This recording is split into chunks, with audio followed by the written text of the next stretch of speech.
নমস্কার, আমি doctor S M Mallick. আজকে আমি আলোচনা করব যে সুগার লেভেল বেশি থাকলে কেন অপারেশন করা যায় না বা অপারেশন করতে অসুবিধা হয়। আসলে দেখা গেছে অপারেশনের পরে সবসময় আমরা ভয় পাই একটা ইনফেকশনের, এবং দেখা গেছে যে যাদের ডায়াবেটিসের লেভেল বেশি বা সুগার আনকন্ট্রোল আছে তাদের লোকাল ইমিউনিটি বা ম্যাক্রোফাজ বা বডিতে যে সিকিউরিটি গার্ডসগুলো আছে সেগুলো দুর্বল হয়ে পড়ে।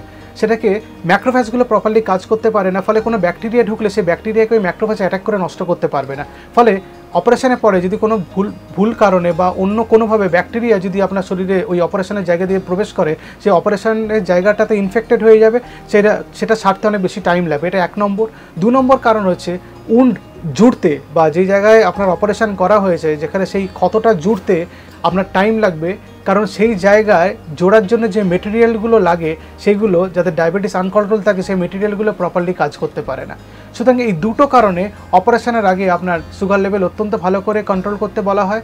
যদি এমার্জেন্সি অপারেশন না হয়, যদি ইলেকটিভ বা প্ল্যান্ট সার্জারি হয়, তাহলে আপনাকে ওয়েট করতে বলা হয় যতদিন আপনার সুগার লেভেল কন্ট্রোলে না হচ্ছে। ইনসুলিন নিলে কোনো সাইড এফেক্ট আছে কিনা সেটা আমি আজকে বলতে চাই। প্রথম কথা বলি, যত রকম সুগারের ওষুধ আছে বাজারের মধ্যে ইনসুলিন তাদের মধ্যে বেস্ট, কারণ ইনসুলিনের মধ্যে সব থেকে কম সাইড এফেক্ট। 2 নম্বর, কিছু কিছু ক্ষেত্রে দেখা গেছে সুগারের ওষুধের থেকে পেশেন্টদের ইনসুলিন নিলে কম খরচ হয়। 3 নম্বর, ইনসুলিন নিলে তার অর্গান প্রোটেকশন অনেক বেশি। হার্টের প্রবলেম, কিডনির প্রবলেম বা চোখের রেটিনার প্রবলেম অন্যান্য পেশেন্টের থেকে কম। এখন ইনসুলিন নিলে কোনো সাইড এফেক্ট হয় কি না সেটা নিয়ে বলতে চাই। ইনসুলিনের যেটা মেন সাইড এফেক্ট হয় পেশেন্টের, সেটা হচ্ছে হাইপোগ্লাইসিমিয়া, সুগার ফল করতে পারে। সেই জন্য যারা ইনসুলিন নিচ্ছেন মাঝে মাঝে বাড়িতে গ্লুকোমিটার দিয়ে সুগার টেস্ট করে দেখবেন। 2 নম্বর সাইড এফেক্ট হচ্ছে ইনসুলিন যেহেতু অ্যানাবলিক হরমোন একটা, ইনসুলিন নিলে আমাদের শরীরের ওজন বেড়ে যেতে পারে।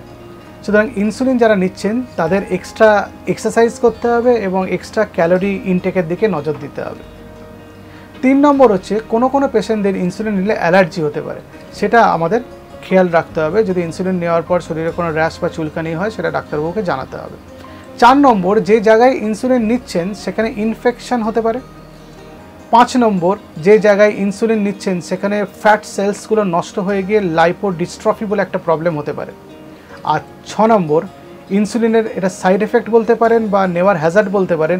ইনসুলিন যদি প্রপারলি প্রিজার্ভ করা না হয়ে থাকে তাহলে ইনসুলিন নষ্ট হয়ে যায় এবং তার কার্যক্ষমতা কমে যায়, ফলে আপনি ইনসুলিন নিচ্ছেন অথচ সুগার কমছে না, এরকম সিচুয়েশনও ক্রিয়েটেড হতে পারে।